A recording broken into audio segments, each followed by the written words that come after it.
Okay guys, welcome to another episode of They Did What. In this video we're going to be looking at one of the very early software companies, Hewson. Now they were started by a chap called Andrew Hewson, who apparently Andrew actually had a computer shop back in the day, and then he started writing some games and he actually formed Hewson Consultants back in 1980. Now they have been making games for many years over a lot of systems, some absolutely fantastic games and some not quite so good games, but I've got to say in the main the games they put out are all pretty top notch. So anyway, I'm going to shut up now and just let you look at some of the adverts and cassette inlays back in the day.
Right, this is Fifth Gear.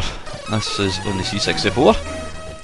And this was released under the Racket label, which was Hewson's sort of budget label. And this was released in 1988. And if I remember rightly, it did get pretty good reviews. I did buy this at the time. And if memory serves me right, it is bloody difficult. And I think that was the one thing that kind of spoiled the game for me. It was just too difficult. Weapons for sale, money, right, okay, rapid fire, let's go for that. Yes. Yes. Exit. Okay, that's rapid fire then. I mean, for a budget game, bloody hell. For a budget game, it's very polished. It really is. I think what would have made this a better game would have been, if you can see there, I mean, you've really, the actual screen is very narrow, you know, lengthwise, so you've really got no idea of what's coming. You can't go fast at all because you can't see what's in front of you.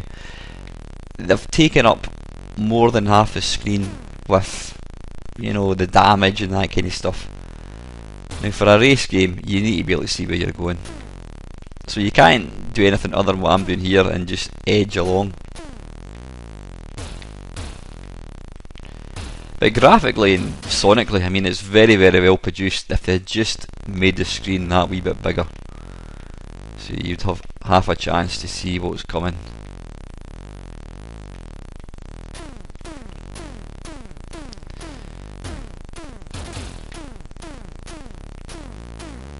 I mean, the scrolling and this, I don't know what happened there.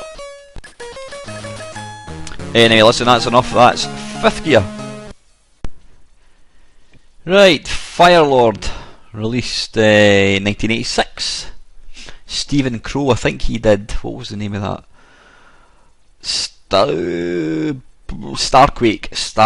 Yep, I'm sure he did that game. So how do we start? Right, oh, here we go.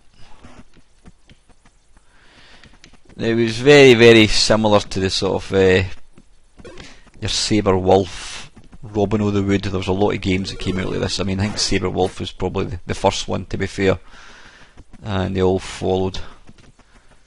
You basically walk about collecting things and taking it, dropping it somewhere else. I was never a really big fan of these. Always felt they were rather repetitive. I think the baddies, when you killed them, they used kind of respawn as well. But they were hugely popular. I mean, graphically wise, it's really nice. But I prefer my action to be more kind of shooting stuff. Right, I don't know why. I went in there, because I've got no idea what I'm trying to do. So let's just try and come out. But yeah, graphically it's really, really pretty looking. Very kind of ultimate look to it. Ah, bollocks.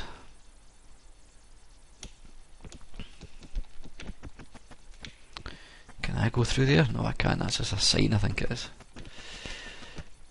Now, I don't know if you get some kind of weapon later on.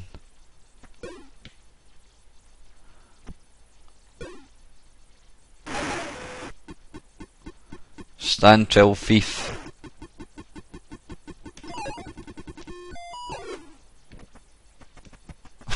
Alright, okay, I was trying to steal something, obviously, so. Ah, there we go. Now we can shoot things. That's going to make things a wee bit easier. Hey, sorry, I forgot to say this is actually on the Amstrad. I'm playing this. It was ported to the other computers.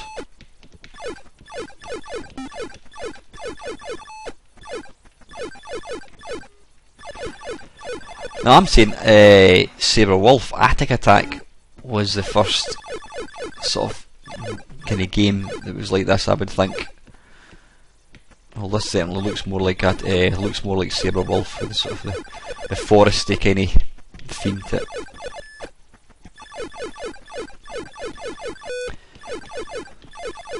So anyway, yep, that is Firelord, and that's the Amstrad one. That was released in 1986. Right, this is Aliat. This was released, you can see there, in 1986. It was programmed by Andrew Braybrook. Now, obviously, Andrew Braybrook, anything that he touched turned to gold. I mean, he was just an absolutely awesome programmer on the C64, and this game was widely anticipated by virtually every C64 person, including myself. Why does it not want to start? Right, okay, here we go. I think that's been ripped straight out of Paradroid. Now, it's rather unusually, it's a kind of race game with awesome graphics, but as you'll soon see, it is just so difficult. I mean, the scrolling's lovely, sound effects are excellent. I just really struggled with the game.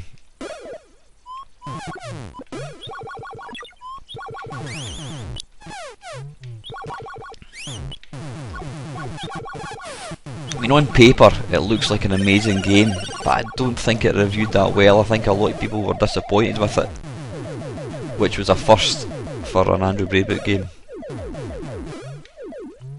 And even now I've really got no idea. I'm actually lasted a lot longer than I normally do. I normally crash and burn pretty early on. I mean, the presentation of the game is fantastic. Look at that font, really, really nice. But a font does not maketh a game, as we all know. I'm not quite sure what the letters are. There you go.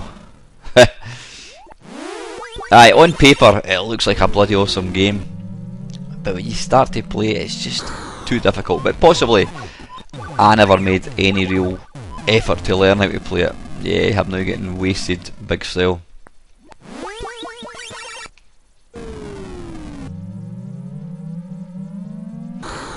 It would actually be interesting to watch somebody somebody who can actually play it and see just what should actually be done. But I've struggled big time. Like, let's go for one last go. So this was, I think to a lot of people, this was a bit of a disappointment.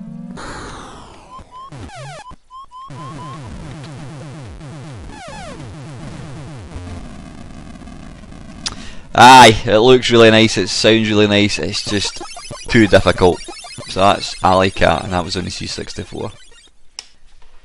Now this little number is a rather unusual curio. It's called Evening Star, and it's actually a simulation of a train. I'm just going to go for the computer demo. I don't recall ever playing this. I don't think it was out in the C64, but it always used to kind of interest me. I used to read reviews and that of it. So you're actually sort of in charge of I was going to say driving a steam train. Do you drive a train? I think you do, yeah. And the idea being is you've got to obviously navigate along the lines. I don't know whether it's in real time or not. I wouldn't have thought so. And you can see there's a wee bit of movement going on. What have we got? We've got our water, we've got our coal, we've got our speed. It's obviously a steam train we're using here, we're not using an electric thing. Gradient, position, Bournemouth, 71.25 miles. It's obviously the kind of game that appealed to a certain person, probably the type of people that would enjoy flight simulators where they're actually in real time. But I know it was hugely popular. But if you're into fast-paced arcade games or shoot-em-ups, then I don't think a train simulator is really going to do it for you.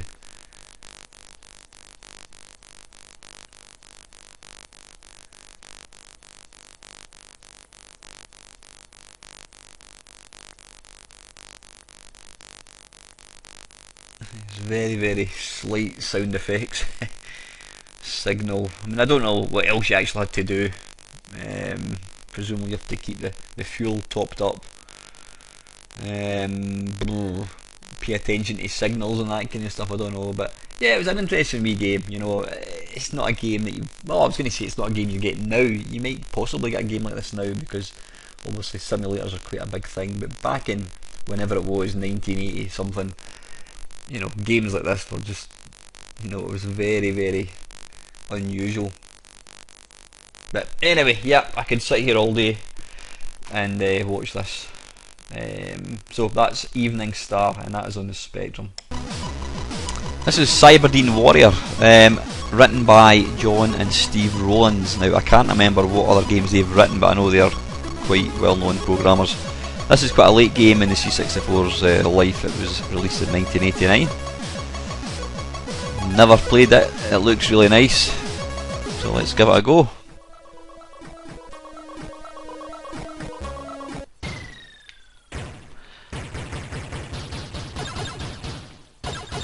I'm guessing I can't go there. I think I've actually seen this game. I've never played it before. Oops, it's easy.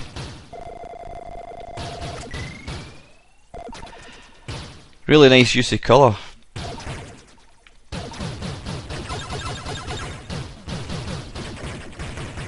One thing I like about this game is it's probably one of the first computer games that I've seen where when you fire you don't actually see the bullet, you know, it's just like a machine gun, whereas normally they always had to go for when you fired a bullet you always saw the wee bullet traverse across the screen, but this is actually just kind of going for a...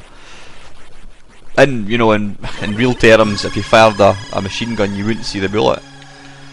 If I'm making any sense. Right, let's go back in again. Yeah, really excellent presentation. Graphics are nice. If you push up, you can sort of move about in mid-air as well, so that'll also take a wee bit getting used to.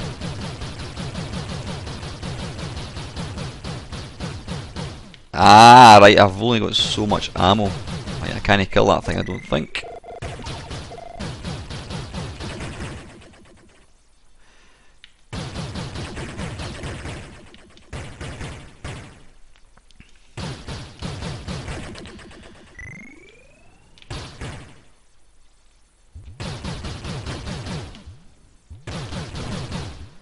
This is pretty sweet though, it really is.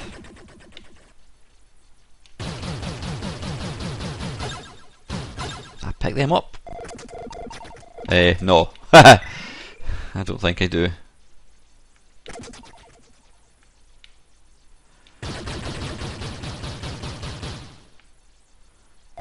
Oh, right in the fire.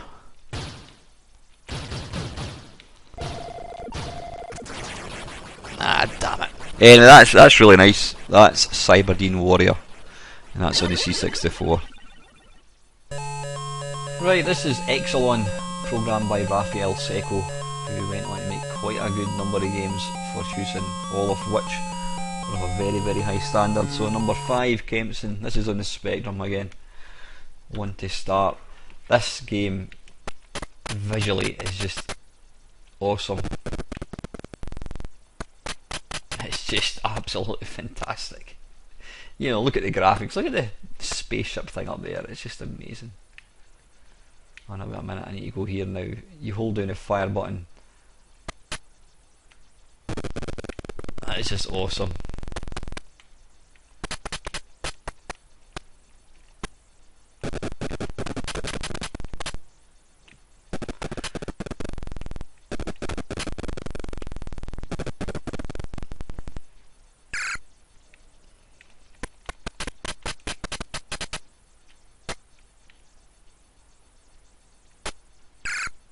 Oh, alright, okay, I just went through the wee transporter thing.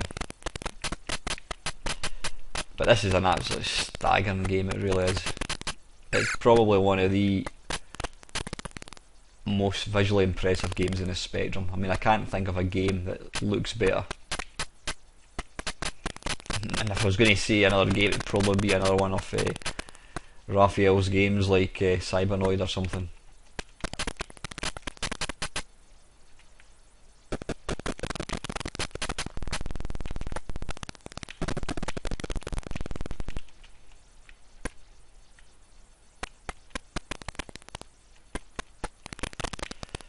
It just shows you what is possible on the little rubber keyed box.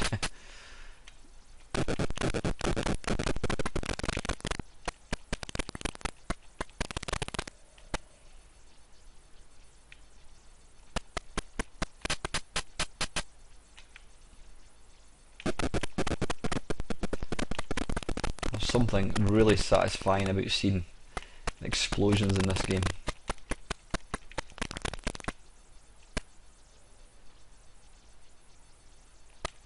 Whoa, shite. I don't know how I'm going to avoid that.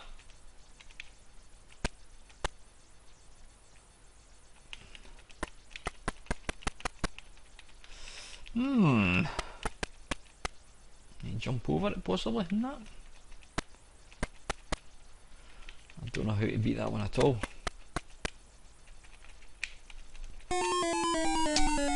So anyway, that's Exelon. Excellent, and that is on the ZX Spectrum. Again, it was ported to every other system, but I think that is the definitive version. Right, this is called Tran, released in 1987. This is on the C64.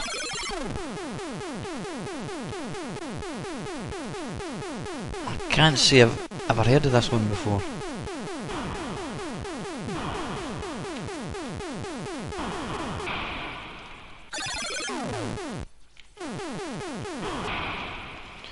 This was released in 1987. It's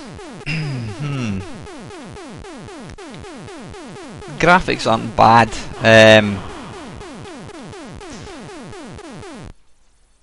It's kinda, I would almost think it's trying to emulate Whizzball slightly with the graphical style. It sounds pretty good as well, but it just, I don't know, it just doesn't really gel for me. Though how I could say that after playing it for 59 seconds is anyone's guess, but you know how it's like, you play a game and you can usually pretty quickly decide whether it's a game you're going to like. I don't know if this is a budget game or not.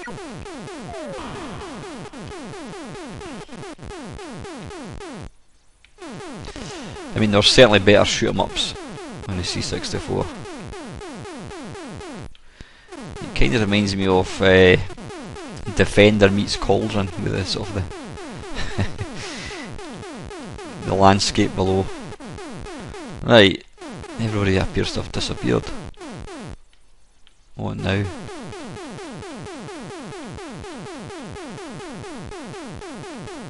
Right, I don't know what I'm doing now. Anyway, listen, that's Tran, a rather obscure shoot 'em up, released in 1987 on the C64. Right, this is Stormlord 2, the sequel to the first one, obviously, which is normally how sequels work. Again, this was programmed by Raphael Secco, I think his name is. High score of the day. Press up to define keys, press fire to start. Oh, and it's got the boobies again, you'll be glad to see. Really nice, some nice big graphics.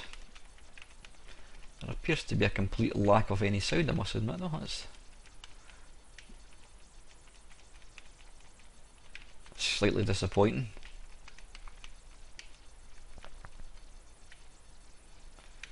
It does kind of look more of the same, which is no bad thing. I mean, the first game is a lovely looking game. Right, how do I get up there? Do I jump?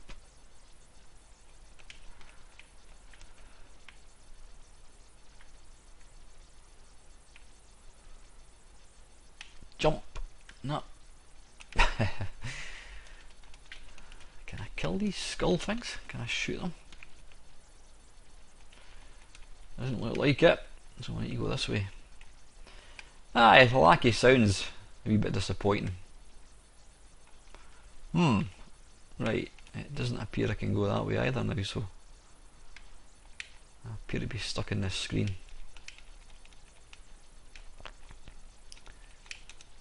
Now, as we all know, sequels aren't always better games. I mean, the programmer may set out to make it look better or whatever, but sometimes it's not always the case.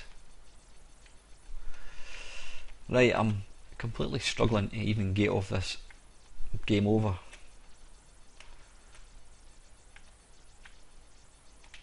Alright, so there's only one way you can go.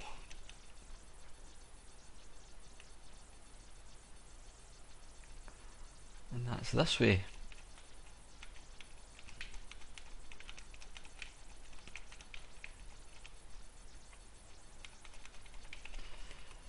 Right, there doesn't appear to be any big kind of smart bomb type thing to kill these things or destroy them, so I'm not quite sure what I'm supposed to do here, because I certainly can't jump. Anyway, listen, I'm not going to waste any more time on that. That is Firelord 2. I dare say it'd be alright if you actually knew what you were doing, but I can't seem to get past that first screen. So that was on the Spectrum. Right, this is Nebulous.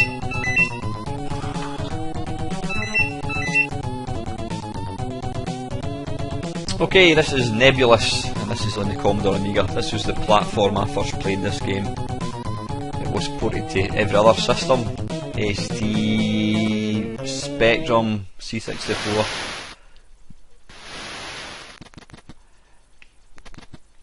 And it's as much hated and loved in equal measures because it's just so unfair. It is ridiculously difficult. I don't think I've ever, or you know what, I think I might have completed the level once. The thing that people don't like about it is it's one of these games you can't, there's bits where you're walking along a wall and it'll just drop and you end up dying, so you can't really determine when you're going to die. It's just a kind of memory game, but it is sillily hard. Is that a word, sillily? Probably not.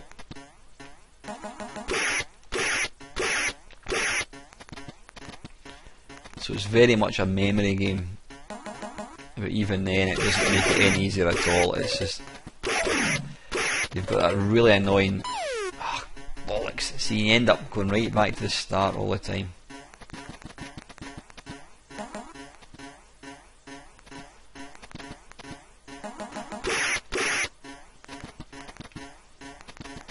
And you've got a really strict time as well.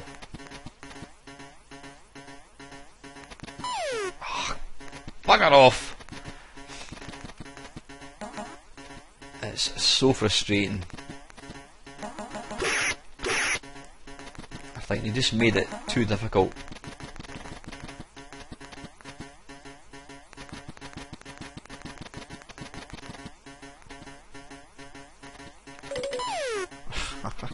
You see what I mean? You just when you think you're going to get somewhere, it goes and kills you.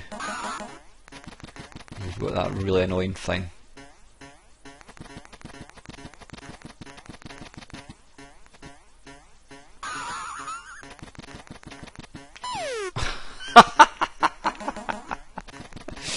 And all the time you've got the bloody bugger off. It's not an enjoyable game. It's a shame because it's a pretty looking game, but they just made it too difficult. You can see there, I'm running out of time, so even if I was to get to the top, I would end up, there you go, it's time over. You can't even shoot that thing, which is stupid. There we go, 8 seconds, 4, 3, 2, 1. Aye, it's a really pretty looking game.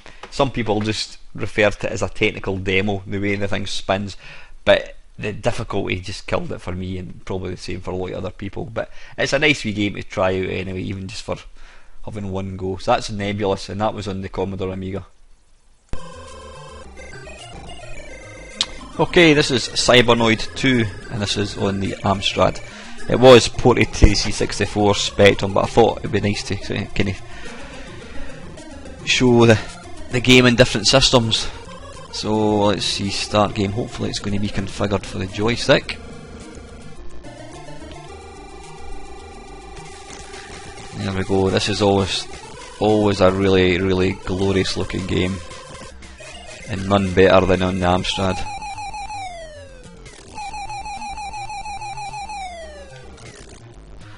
I'm guessing I can't kill that thing.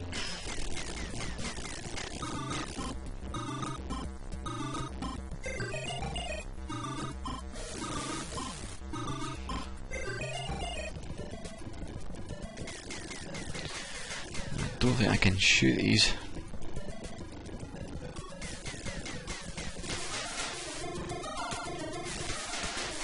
Ah, now we're talking.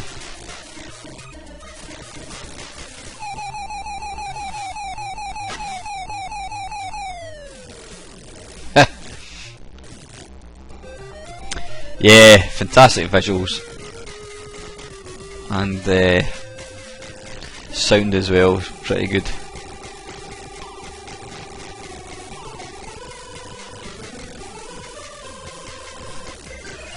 Plenty stuff to blast, which is always good fun. Ah, damn it.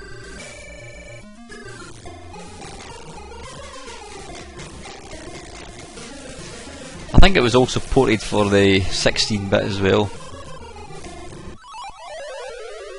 Let's go for one more quick go.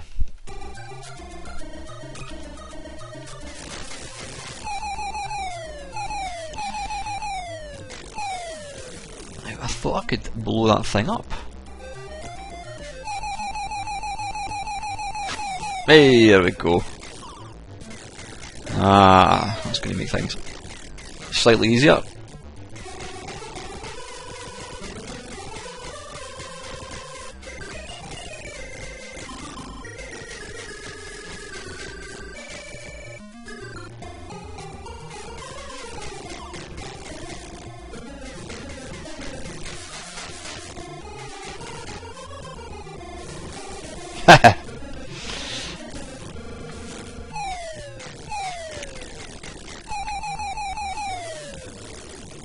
Amazing game though. Right, anyway, that's enough of that one. That is Cybernoid 2, and that is the Amstrad version. Right, this is Cybernoid, programmed by Raphael Seco. This is on the Spectrum. It was ported to every other system under the sun. I want to go for Kempson, I think, and want to start the game. Now this is a really pretty game. You hold down fire button and it gives you a sort of missile type thing. Did I pick that up? Yeah, I certainly do. Beautiful game this, it really is. I mean the colour, the use of colour in the Spectrum is just phenomenal.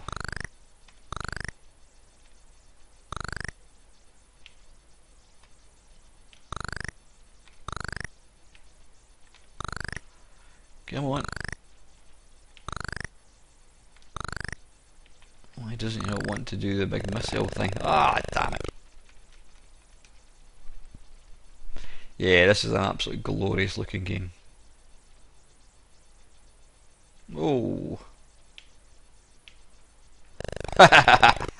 Bugger. Bugger. Right, I must only have so many missiles, that's what it is.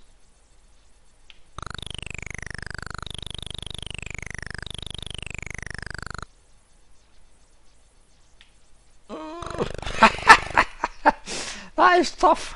How can I get out of there?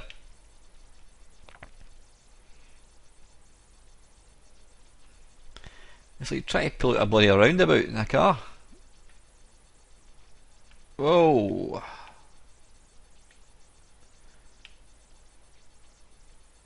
Go.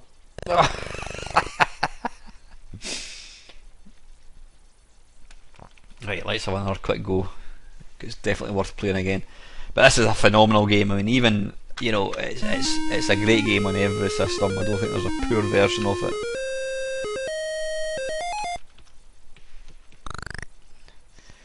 Right, let's save our missiles until later on. Ah, damn it.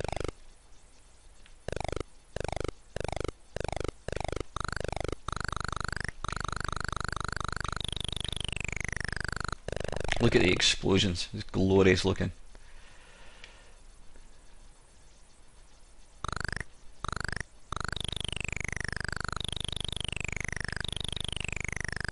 Ah, bollocks, it looks like I can't actually kill that thing.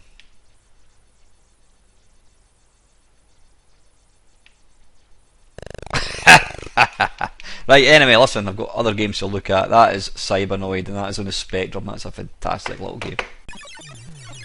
Right, okay, this is Paradroid. This is one of the finest video games released ever across any console, platform, computer, call it what you will.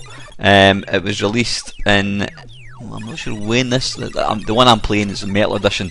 It was originally released, I think, in 1986, something like that, by Andrew Braybrook. He then brought out subsequent kind of slight improvements. He brought out the Competition Edition, which made it, I think it was slightly faster to play, scrolling was a wee bit better. This is called the Metal Edition. I'm not quite sure what the difference is, but I think they're all the same game, but just slight tweaks. But this game is the sort of the favourite game of a lot of people. It really is a phenomenal game. So anyway, enough of my warbling, and let's try and play the thing. Now, you play the part of his small robot, Power 1, you can see there.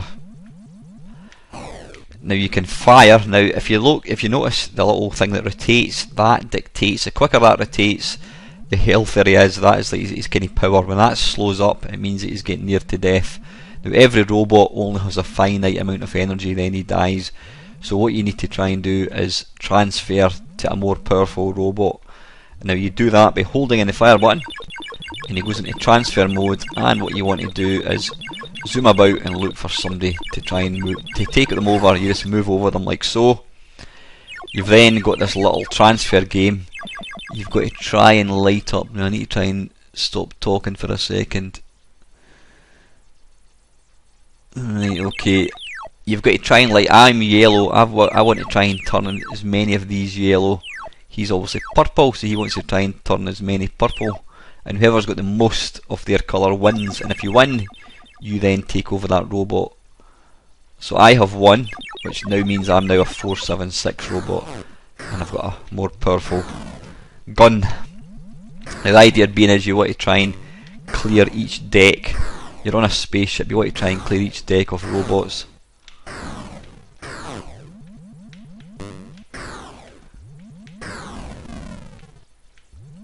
But you think, oh, that's so easy, you know, you're a nice big powerful robot, but like I says, you only last for so long. You can see there my energy thing's starting to slop a wee bit. So what I want to do is I'm going to try and transfer to him.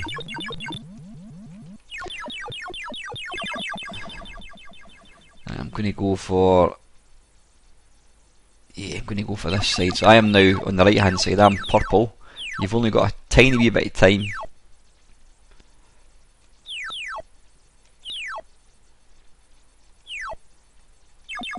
Oh, bollocks, I've made an arse of that. Oh no! I've been relegated to a 1, so I really need to go and try and... right, that is that ship. That's at a level now empty of robots. So what I need to do is move over an elevator. Oh bollocks, I'm about to die. Now, the more powerful robots have far more lives. I've got no chance. Look at all that, like, he's got 10, I have got... how many? I've got 3. So, I don't think there's I've got a cat in hell's chance of actually...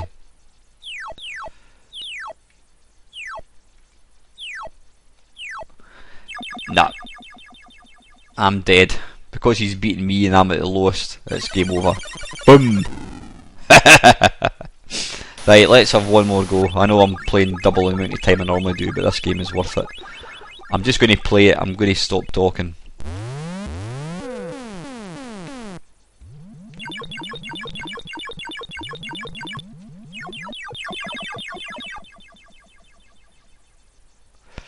It's trying to decide what is the better side to go. Hey.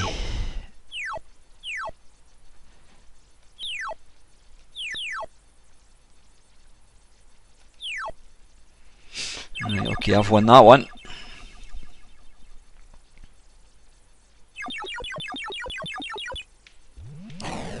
But I can tell right away that this particular version is that bit quicker. Now, one really clever thing, you may notice you can't see the enemy until you go into a room, then they appear. So although it's only sort of two-dimensional, it does give the sort of the feeling of a 3D, because you can't actually see what's in a room unless you actually go into it. So it's quite clever.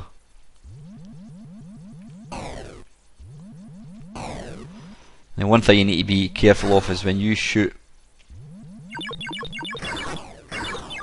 a robot, you can get caught up in his explosion. I'm going to go for this side.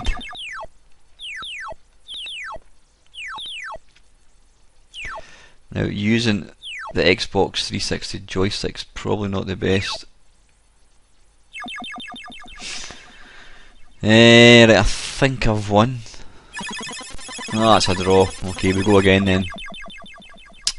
Right, definitely going to go for the right hand side here. Now, what I tend to do is try and leave it to the last minute before I start. Right, I absolutely hammered him there. Yeah, try and leave it for him to use all his kind of goes, and then you can try and do it. But you've only got a very short space of time, so you need to be careful. And you can see there, my energy is getting pretty low. Oh no, I've just transferred to somebody who's got even worse enemy than, He's got even less energy than me, that was a bit silly.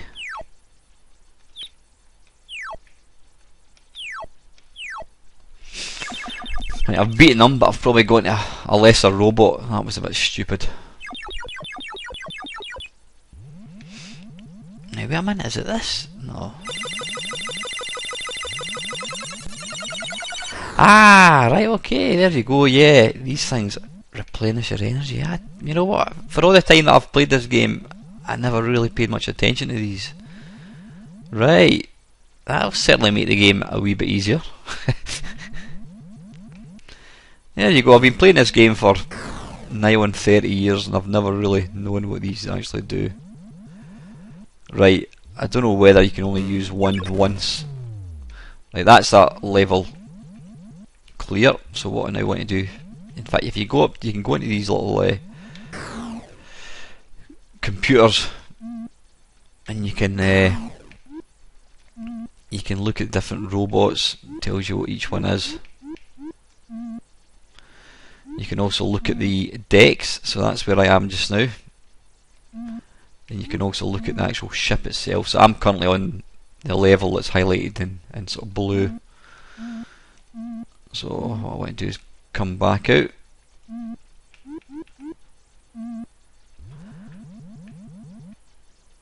what I want to do is look for a lift. There we go. So you move over that. And I can then move up and down the lift. You can see whatever floor I want to go to.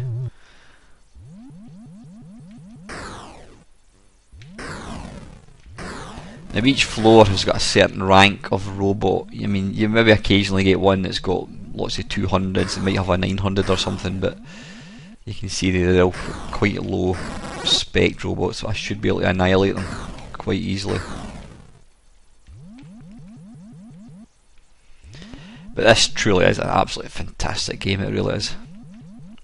If you've never played it, then go and check it out.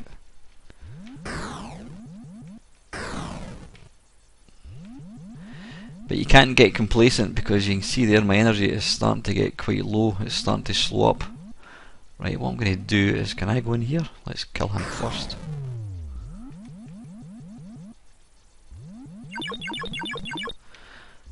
And you see that, it's not putting my energy up. So perhaps you can only use it once or something. Anyway, listen, that's almost 10 minutes for this one game, but go and check this game out. That's Paradroid. That's on the C64. Right, this is Netherworld. This is the Spectrum version.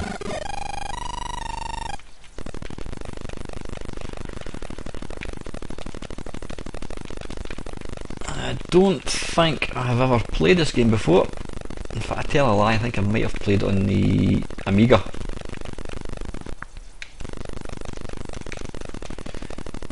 So it looks to be some kind of shoot 'em up.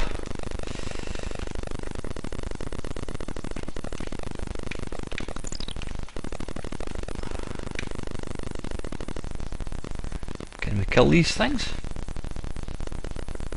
Don't look like it.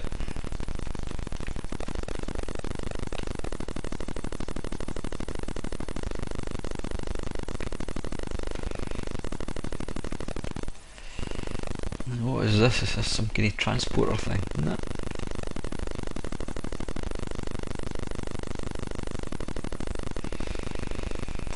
Graphics are quite nice. Scrolling is not the best. The noise is just some kind of white noisy type stuff. The screen does kind of flicker quite a lot when you're firing all the time. I don't really know what the idea of the game is. I'm guessing you've got to collect these kind of diamondy type jewel things which we just picked up. Like so.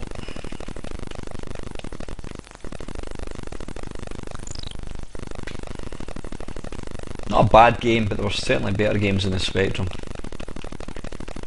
Aye, anyway, listen, that's enough of that one. That's Netherworld.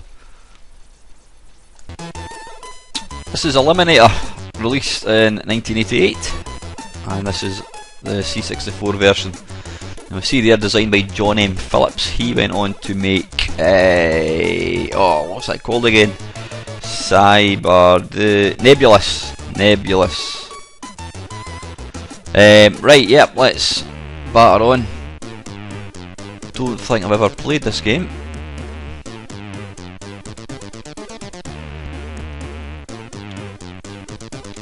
I'm not quite sure what the purpose of the huge big bit at the top is. Am I going to pick these things up? I mean, graphically it's quite impressive. I'm really not too sure what I'm supposed to be doing here. I drive through these. No, I don't. This was released in 1988 again, which is kind of quite late on in the C64's life, although I tend to forget that the C64 was still going in the early 90s. I mean, I got rid of my C64 when would it be? 1987, I think. So I look upon, you know, 1988, 89 as being, well, after my time with it. But we forget that the C64 really had a good, well, it came out, what, 1983? 83, 93, yeah, so I reckon it had almost 10 years of a lifespan, which isn't bad. You certainly wouldn't get that in a current console nowadays. Yeah, I'm not quite sure what I'm actually having to do here. I was going to say it reminds me of oh bloody hell, I shouldn't talk about games when I can't remember the name of it. It's a game you've got to track. Trailblazer, that's it. You're kind of racing across a patchwork landscape, jumping over things. But anyway, we're talking about this game. Yeah, it looks nice. Like I said, I don't really know what I'm supposed to be doing.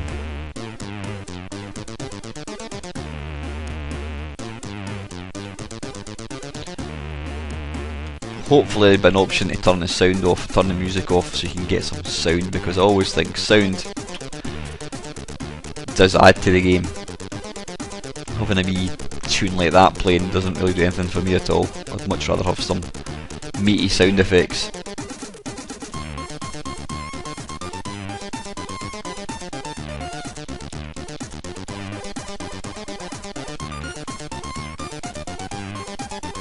Aye, anyway, listen, enough of that, that's Eliminator. Right, this is Technician Ted. This was one of the earlier games from Hewson. This is an Amstrad. Enter to start, hopefully it's going to be joystick. There we go. I've never actually played this game before, but I remember it being out at the time.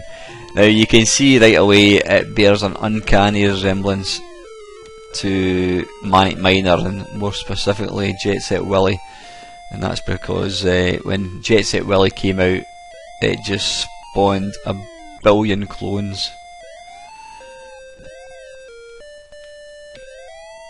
And it looks like you're playing some rather portly gentleman.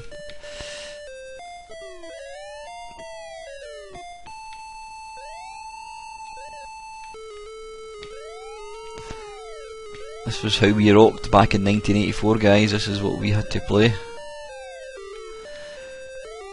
Animation for the wee guys quite smooth, actually. It's not bad. Come on.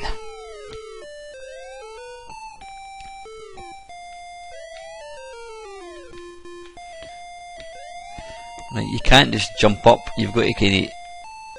ah, bollocks. Right, this time let's take a run at it. Right, let's see if we can get on another screen.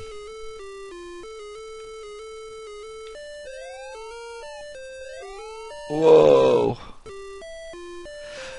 Aye, it is.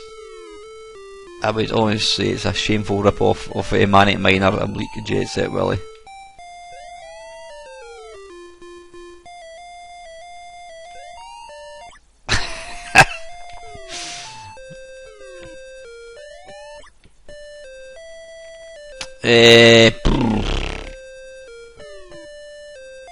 Can I walk there? Probably not. No, there's a brick wall. I wonder if I can jump over that blue thing.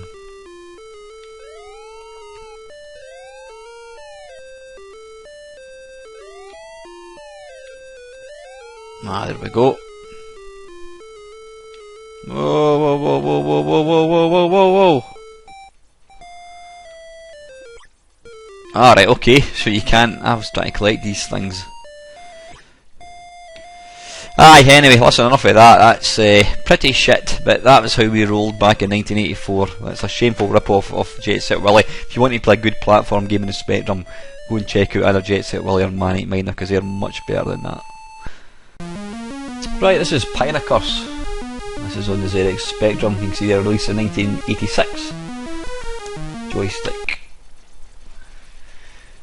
Now, looking at the screenshots, it looks to be a kind of Night Lorry type, movie type thing. How do we... okay. Anti-chamber. Alright, okay, pressing spacebar brings up a sort of a menu of sorts.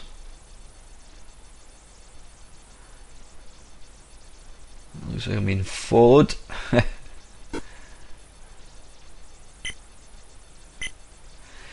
The Spectrum was always really good at doing games like this. It just had the kind of grunt to... ah, bollocks. Mr. O'Donnell, let's go for Daphne. Very good. Aye, it just had the processor... oh, there's a dog. The processor power to actually to move graphics like this. I mean, a game like this on the C64 would have been probably unplayable. Oh, Daphne's dead as well now, dearie me. Right, who am I going to go? I've got Professor or Frosby. Let's go for the dog. Now this is the first computer game I can recall where you play a part of a dog. Is there any other games you can think of? I'm sure there was Scrapyard Dog on the Atari Lynx, but I can't think of any other dog related games. Which, considering how popular dogs are, is quite unusual.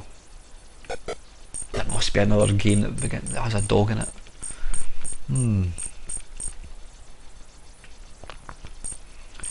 But graphically, this is excellent, and it doesn't slow down at all, even with the sort of movement going on, all the animation. Right, I'm going to die here. Now, I don't know why I keep pressing fire button, somehow trying to shoot, but I don't think that's going to work. Let's go through this door.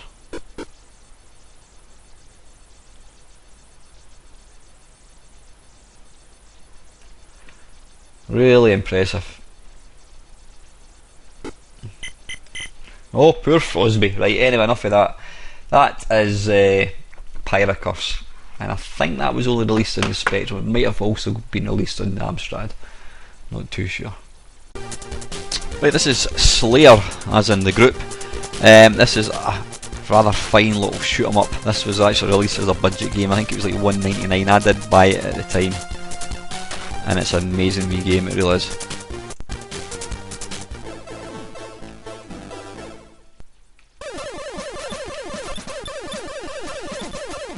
I mean, seriously, look at the graphics, sound in this, and this was like £2.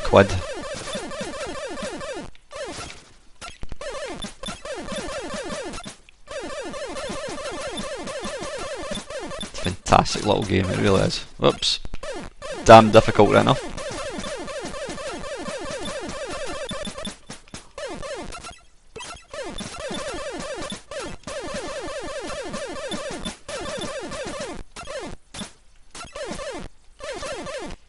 Oh, don't die.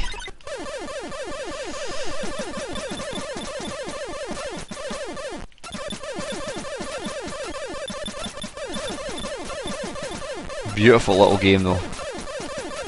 I don't recommend you play it using a 360 controller. It's just you don't have the precise movement. Like that.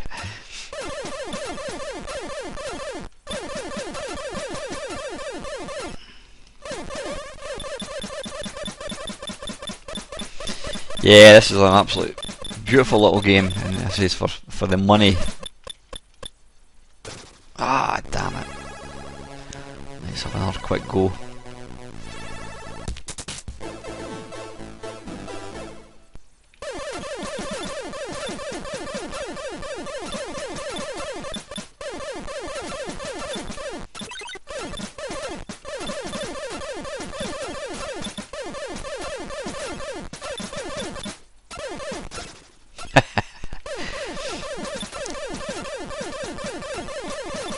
truly play it in Infinite Lives one day just to actually see what else other levels are like.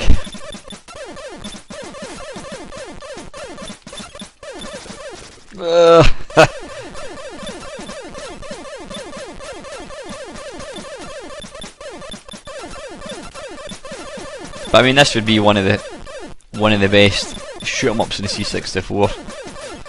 You know, forgetting the fact it was budget. I just can't get past that bit at all. Anyway, listen, that is the wonderful Slayer, and that was released in 1988 on the C64. Right, this is Gribbly's Day Out, or this is the special Day Out. This was a kind of later, he made a follow-up to it, a slightly enhanced version. This came out in 1986, I think it was, and I believe it was Andrew Braybrook's sort of first well-known game on the C64. Now, I did play it back in the day. I don't remember too much about it. Now, let's see, hide the Gribblets in the cave. So the idea being you've got to try and... Now, how do you pick them up again? Right, okay. So pushing up makes you kind of float up into the air, but then you've got inertia, which makes you come back down again. Right, so you can fire these things.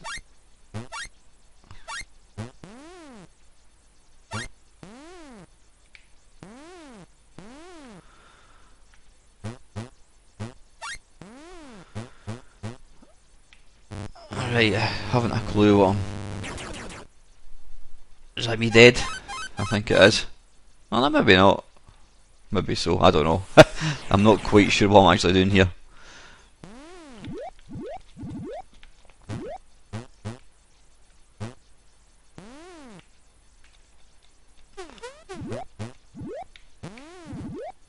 Right, so he pulled down my fire button. Right, where do I go now?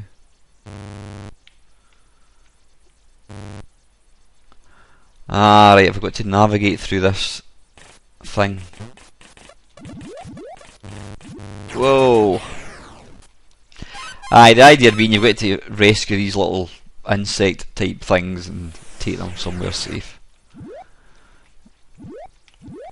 I did play it when I had my C64, but I wasn't a big fan of it.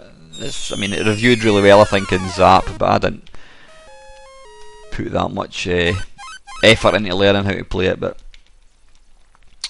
hide the Gribblets in the cage, right? Okay, so presumably that's Gribblets. Was it? Or is that energy? I'm not quite sure. Wait a minute, is that not a Gribblet? Right. You pull down, right, score. So where's the cave?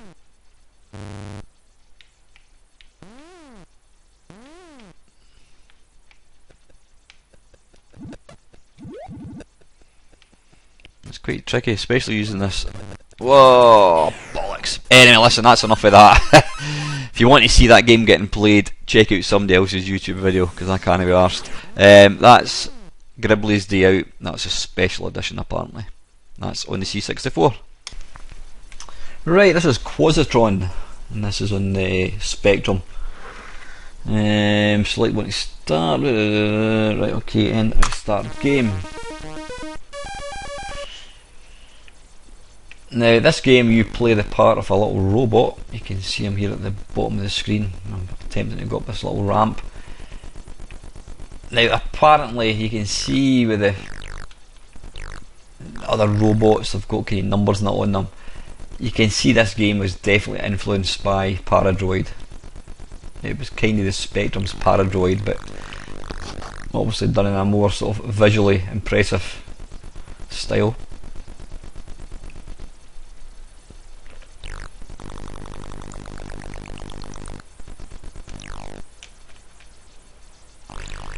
Now, I don't know if you have this transfer game. Ooh. It kind of feels a bit like, is it Spin Dizzy or Marble Madness when you're trying to move the thing.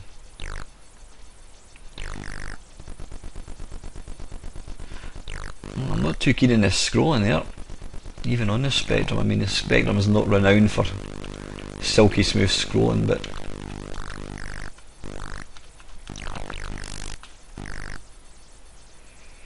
I mean, graphically it's quite impressive what it's actually doing here. Can I fall down there? Nope. Alright, okay, so I've now gone to a sort of a map type thing. Let's go here. Right.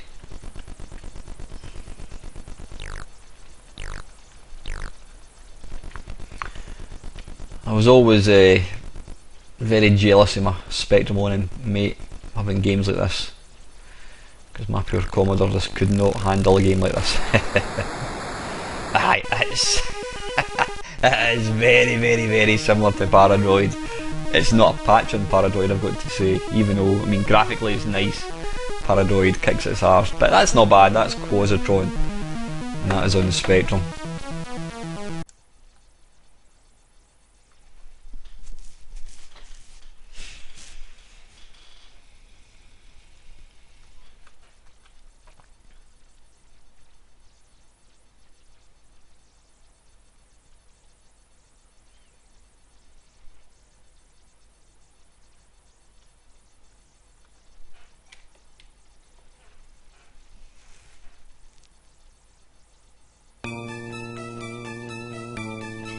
Right, this is Stormlord, and this is the Commodore Amiga version we're looking at. It was released on all other platforms as well. Now this game is probably most famous for having boobies, naked boobies. Oh yes, we had naked boobies back then in computer games.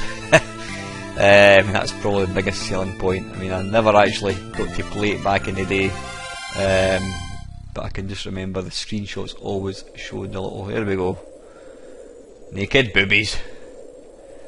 When you were a pubescent 16-year-old and things like that did it for you. Really pretty looking game. This is the first time I've actually played it. Oh dear. You play the part of some kind of Norse god.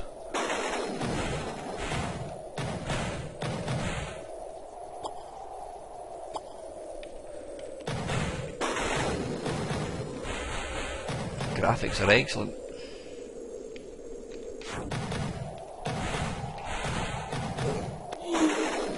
Ah, damn it, as is the animation when you die. That's really impressive.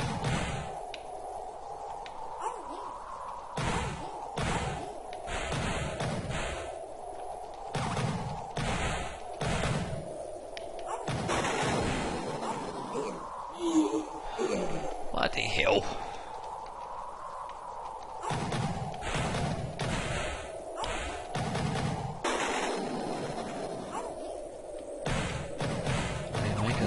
There.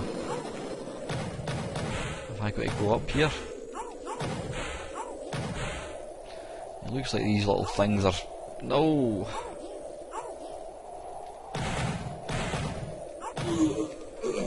It's difficult.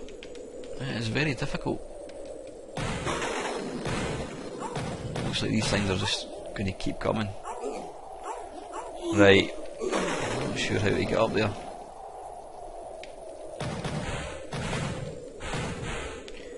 Bounce in the end, maybe? Nope.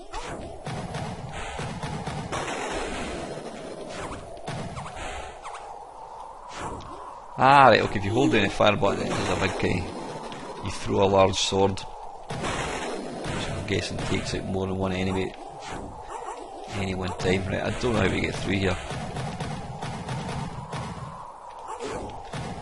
I'm guessing I need to go up the top there, but I can't figure out how to jump up. But the actual graphics in this are amazing, really, really pretty.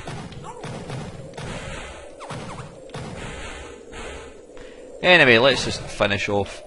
Oops, a daisy. Let's. Oh, I can't get back. I was wanting to take one last look at the busty babe on the left hand side. Anyway, looks like we're not going to get to do that. That's Firelord. Stormlord, even, sorry. Stormlord, and that's a Commodore Amiga version. This is Rarerama. This is in the Spectrum 4. Now I did actually have this game on Atari ST. Let's see, enter to start. It's kind of gauntlet-y. You play the part of a frog. and I remember actually enjoying this quite a bit. What I liked about it is you don't really get to see. Can you destroy that? I don't think you can. You don't get to see where you're going until you actually get through, or like the map's hidden until you actually push up. It then reveals where you're, you know, the next room.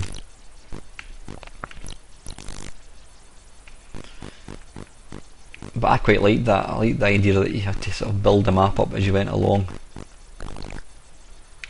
It gives you a wee overview of the level.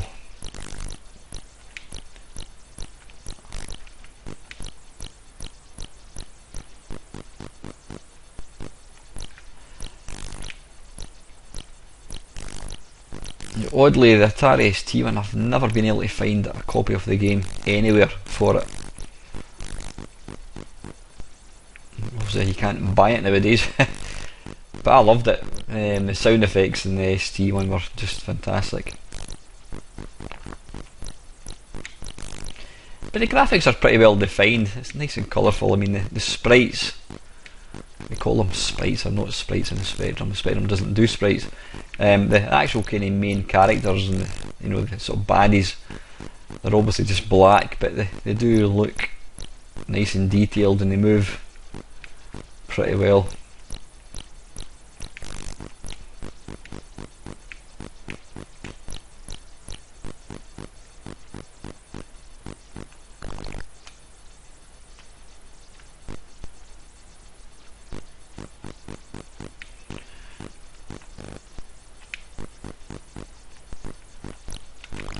Not quite sure what the idea of the game is, I must admit. Oh, you go through there.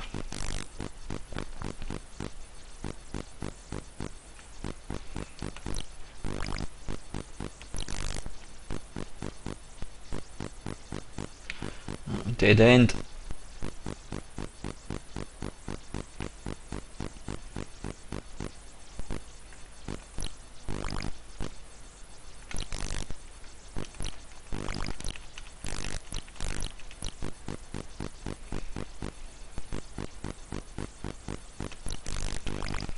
But this is really good fun. If kind of exploring and dungeons and shooting stuff's your bag, then check this game out. It is actually really good fun. Yeah, anyway, I could play that for quite a bit longer. That's Rarerama, and that is on the Spectrum. It's also released, I said, it was on the ST, I think it might have been on the Amiga, definitely on the C64 and Amstrad as well. So, right, this is Insects in Space, and this was actually written by Sensible Software. I believe it was a budget game.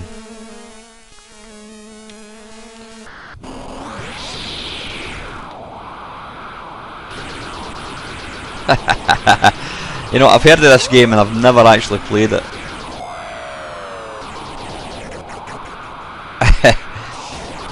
Now you can probably tell that it bears some similarities to Wizzball with the graphical style. This is actually pretty good. It's Defender meets what? Have I got to pick these guys up? In fact, that's exactly what it is. It's Defender with what looks like a cherub or something you're controlling, and insects. Ah, right, okay, didn't realise you could go further up.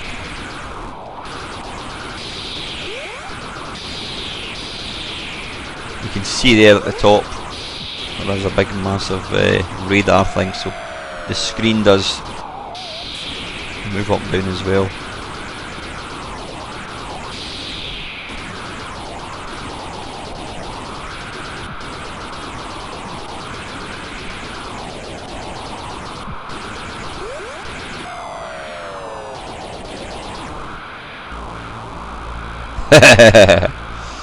That's actually not bad. I quite like the sort of the white noise sound effect.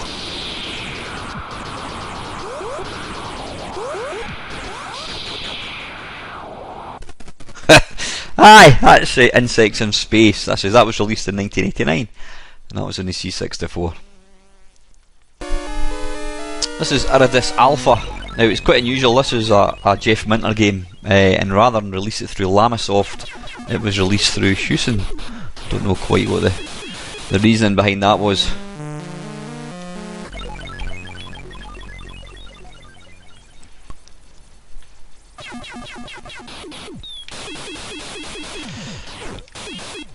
But this is quite a batshit mental game.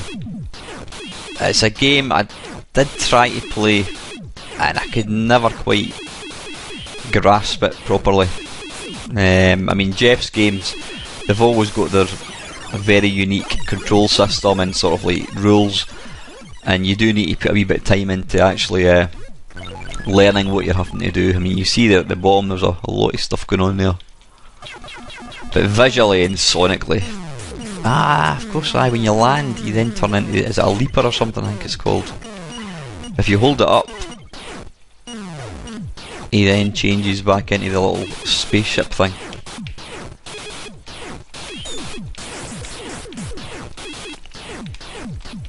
But Jeff always absolutely nails the graphics and sound, and the playability as well, although sometimes people tend to write his games off because they haven't made any effort to learn them, and that's probably one of them.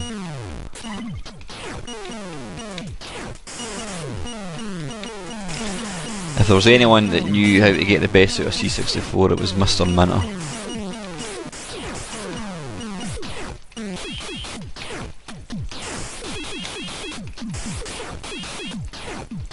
Now I think the colour of your spaceship changes as you're about to die.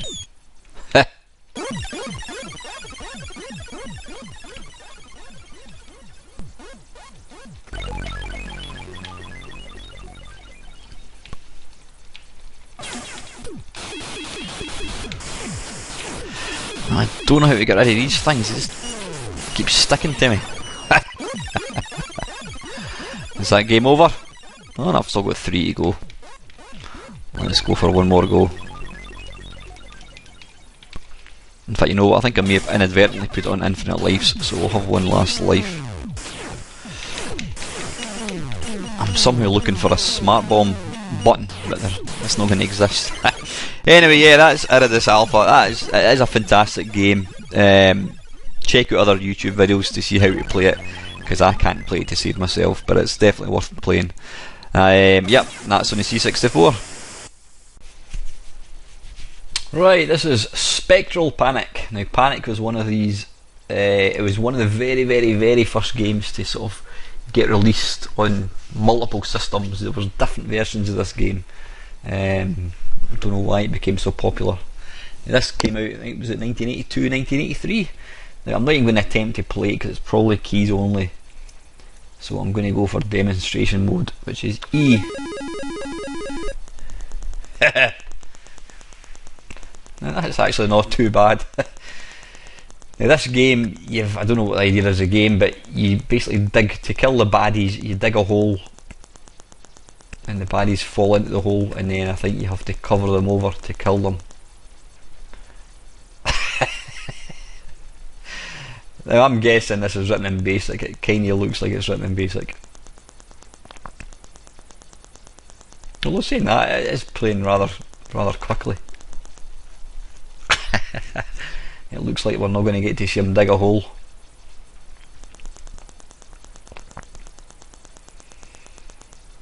This is obviously one of the earliest Hewson games. You know, you compare something like this to I don't know, Exelon, whatever, you just realise how far they've come in video game terms. But you know what, if it wasn't for games like this, you wouldn't have. These are the games that created this whole industry, so we've got them to thank for that. Anyway, I think we've seen enough. That is Spectral Panic, and that was on the Spectrum. Right, this is Marauder, and this is on the C64, and it was released in 1988. I can't say I've ever played this game. Let's try it.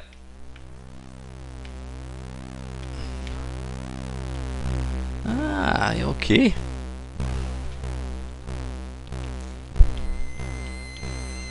The graphics are excellent.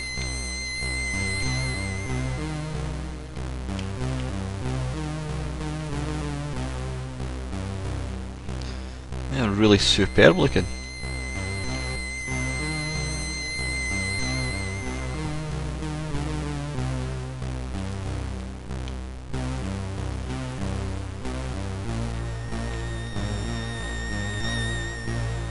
Oh wait a minute, I must have picked up some... Ah right, okay. I picked up some reverse control thing, which can you reverse the controls? Obviously, hence the reason it's called the reverse control thing. This is really good. Graphics are fantastic. Music is very atmospheric. Scrolling is silky smooth. Now that looks like a pickup. Maybe not. Oh, you just get 250 points.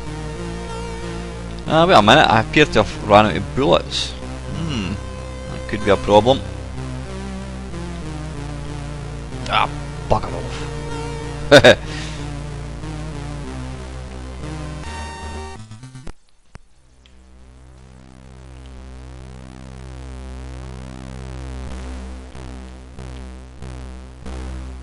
Ah, damn it.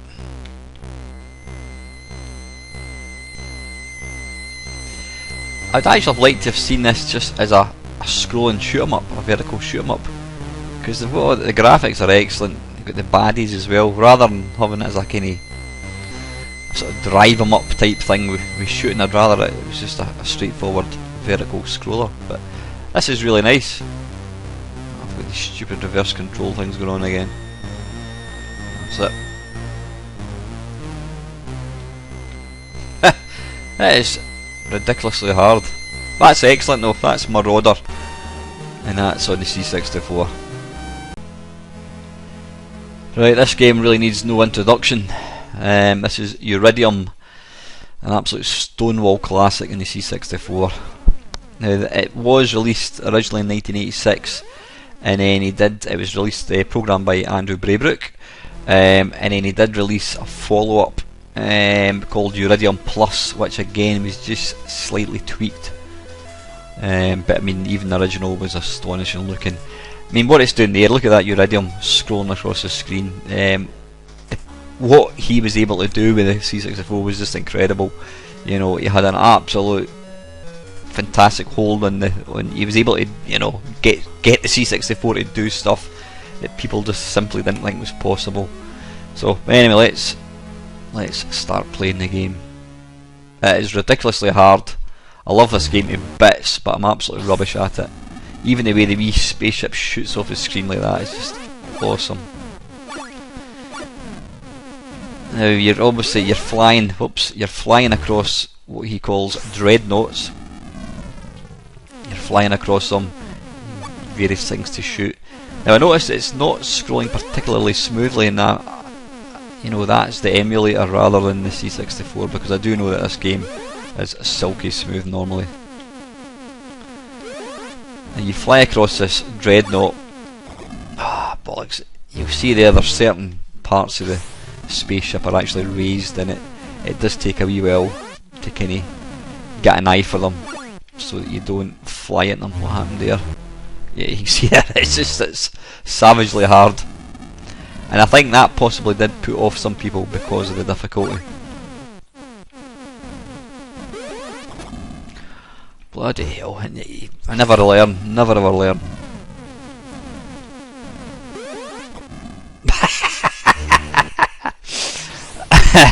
Dearie me. Right, I'm just going to take my time now. What you really want to... Whoa! What you really want to do is, if you get to the far end of the spaceship, after a certain amount of time,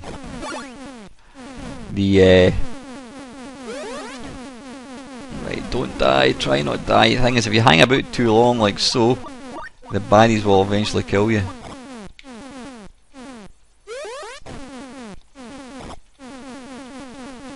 I was never too... Hey, there we go, that was a bit lucky. Yeah, you get to land. Now this I always love this wee bit. It's like a fruit machine. You've got to try and kind of bet. So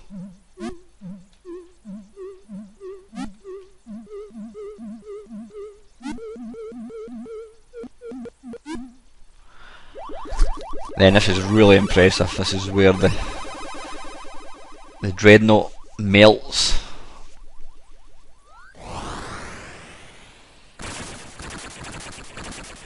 That is pretty impressive.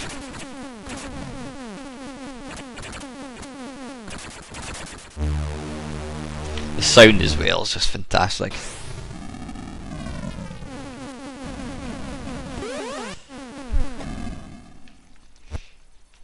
If I was to be critical of this game, well, the difficulty is probably one of them.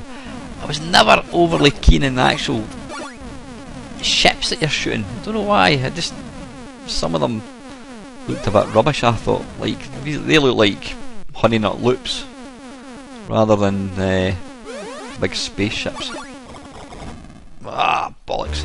Yeah, you want to try and get to far right to the wee runway, and after a certain length of time it tells you to land.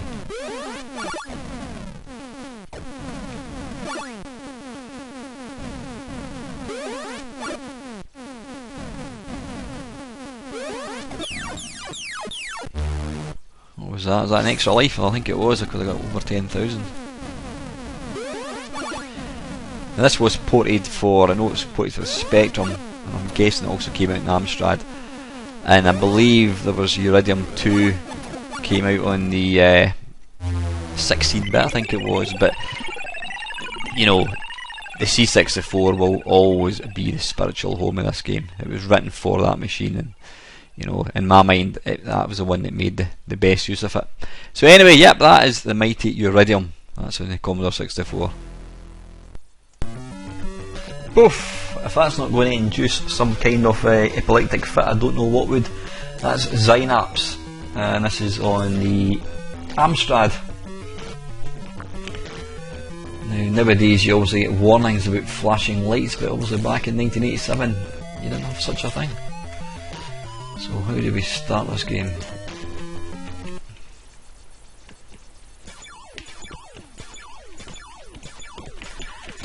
Right, for some reason I thought it was similar to Cybernoid. I didn't realise it was actually a horizontal scroller.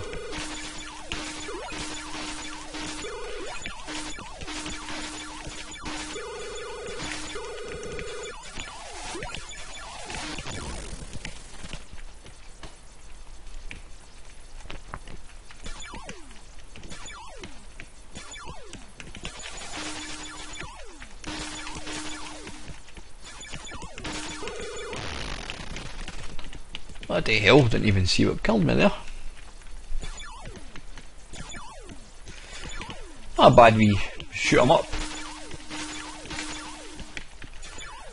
You might notice there you don't actually have enough speed to kind of backtrack, so if you happen to miss a power up, the scrolling's actually going at the same speed as you move, so like so you can't actually backtrack and pick up something, so you really need to try and pick up your power ups before they bypass you.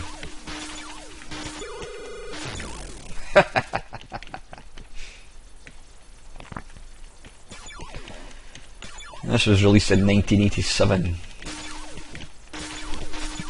Once again, it certainly came out in the Spectrum and C64. I'm not too sure of the collision detection. That's slightly iffy, if you ask me.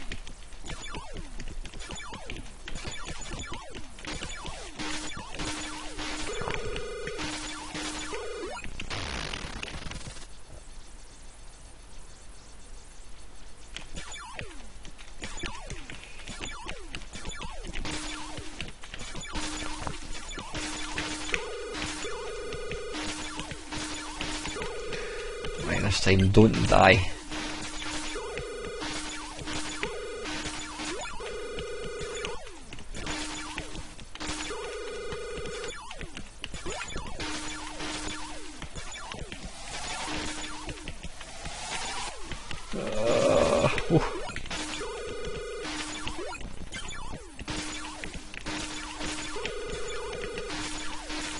See, if I don't talk, I'll play better.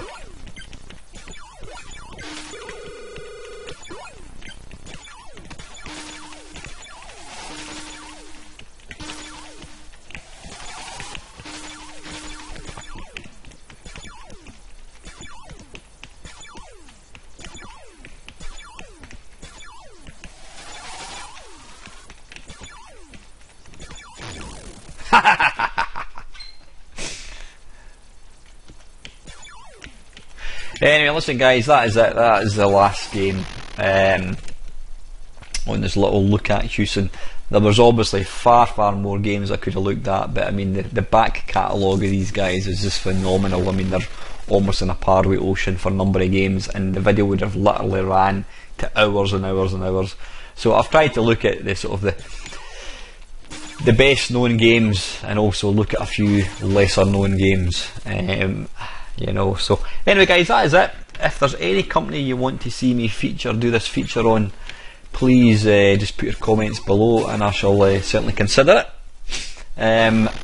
Yeah, that is it. I hope you enjoyed watching it. If you do like the videos, please consider hitting like, and if you want to watch more videos by myself, please consider hitting that subscribe button. As usual, thank you for all your support. As usual guys, thank you very much for watching.